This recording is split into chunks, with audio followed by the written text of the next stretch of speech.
का हो अब के जाई? अब है डेंजर जोन बताई है हमके तो लागता ये बारी रहुए के जाके पड़ी।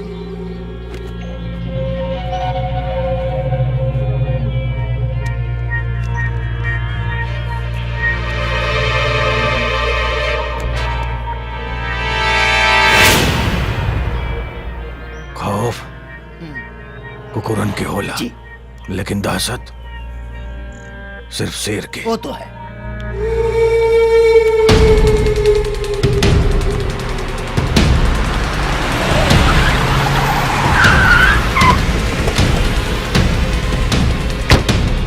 चाकू गिरफ्तार हो गइल बा, मर्डरर फरार हो गइल बा। चाकू के नाम लिखल बा रामपुरी चाकू। दहस नहास। हैं? अरे वाह, टन टन पहाड़े। अरे वाह भाई वाह, इनको देखिए। आई एक मिनट, रसिक दुबे, सकल से रसिया लग रहे हैं आप। अरे भैया इनके देखा का बाबू विवेक शर्मा जी मृतक आश्रित में भर्ती भइल रहे का द्वार। बच्चन साहब आई, जब तक बैठने के लिए नहीं कहा जाता तब तक खड़े रहिए। धर्मेंद्र जी नमस्ते। कायदे में रहा लोगन, ढेर गर्मी ना तो सिरिंज लगा के खुनुआ निकाल के नाली में बहा दे। चलो देखो दोहनी सब कुर्सी संभाले नहीं खा सकत लोगन, और आकर के खड़े भी वाले लोगन। विराट जी ऐसा जगह ट्रांसफर करवाई, ऐसा जगह ट्रांसफर करवाई कि सलूट मारत मारे जिंदगी खत्म हो जाए।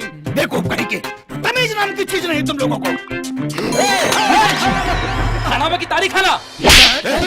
विधायक की बात कर रहा बाड़े ना? अरे आप बात कर रहा बाड़े ना? बोली बोली बोली। ते हमारा लड़का के थप्पड़ मार ले, हा? ते हमारा लड़का के थप्पड़ मार ले, हा? ढेर बोलबा त तहरो के मारम सन। अरे भाई, विधायक जी के थाना के सामान सही करौला से ज्यादा चिंता मकामा के आदमियन के बा। एगो गुंडा का पिटा गई कि चलिए नहीं हमनी के औकात सिखावे। सही सलामत रहे के बाना औकात तो सिखावे। मुकामा पे कम और हमनी पे ध्यान ज्यादा दी। बहुत मारा। सस्पेंड करवा देंगे तुम लोगों को। महाराज जब सिस्टम बदल जाला ना तो एगो हवलदार के पावर भी विधायक से कई गुना ज्यादा। अरे पकड़ा कर बड़े का रे? ठीक नहीं। गांव के सड़क और स्कूल पे ध्यान दी। वरना पब्लिक ध्यान दी ना तब बड़ा महंगा पड़ी। चुप, एक बेर खाली पता चल जाओ, एक बेर खाली पता चल जाओ कि अजगर के मर ले बा। ओकरा के हम मर ले बनी का कर लेबे बताओ तो। डर नहीं खेलागत? डर आदमी के अपना बाप से लागेला, और तोहनी के बाप बना के गवर्नमेंट हमरा के भेजे।